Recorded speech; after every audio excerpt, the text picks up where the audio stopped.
Number 99 پر مولانا صاحب سیدنا عثمان کے متعلق سیدنا عمر فاروق رضی اللہ تعالیٰ عنہ کی ایک پیشن گوئی رکھتے ہیں.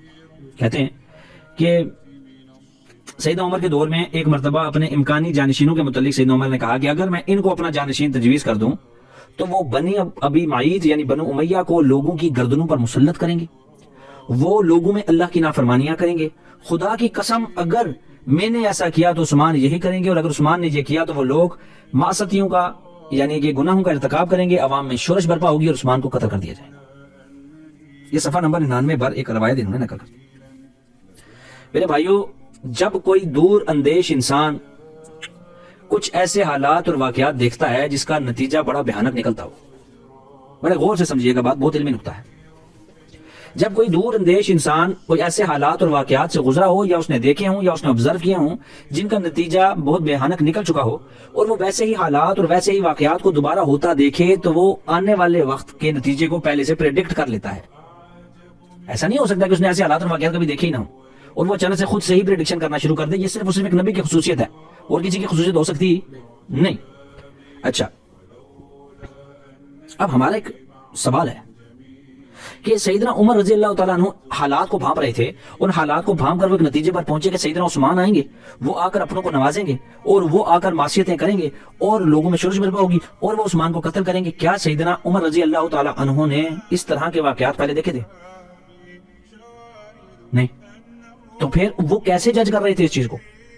کیا ان کو اللہ سبحانہ و تعالیٰ نے کوئی طاقت دے رکھی تھی، یا ان کا اللہ کے ساتھ کوئی رابطہ تھا کہ بغیر ایسے حالات اور واقعات سے گزرے وہ نئے حالات اور واقعات کو آبزرو کرتے ہوئے ایک پریڈکشن دے رہے؟ بلکہ پریڈکشن بھی نہیں ہے، یہ حتمی بات ہے. اگر ایسا ہوا تو یہ ایسا ہو جائے گا. یہ ایک حتمی بات ہو رہی ہے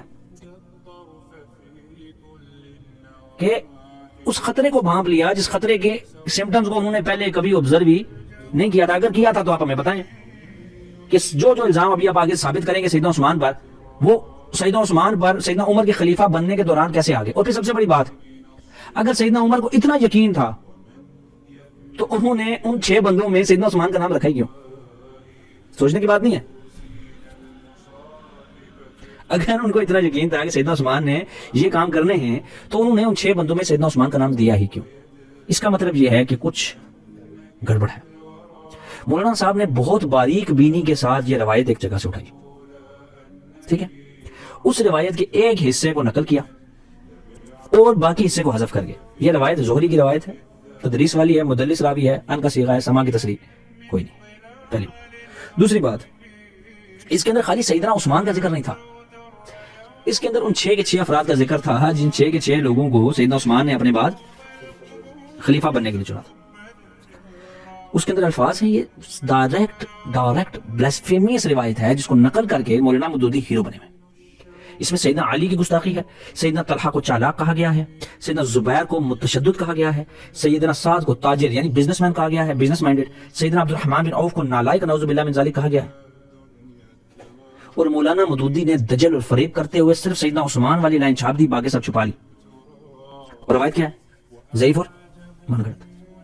ایک ضعیف روایت ہے جو اسنادی طور پر ضعیف ہے، جس کا متن جو ہے ٹھیک ہے وہ بھی قابل قبول نہیں ہے، جس کی روایت بھی قابل قبول نہیں ہے. روایتاً ودرایتاً روایت ضعیف تھی، اس کا ایک چھوٹا سا حصہ کاٹ کے لگا کر سیدنا عثمان پر تان کرنا شروع کر دیا اور لوگوں کے ذہن بنانے شروع کر دیے کہ نعوذ باللہ سیدنا عثمان کی تو پرسنالٹی اسی طرح کی تھی کہ وہ اقربا پروری کرتے تھے.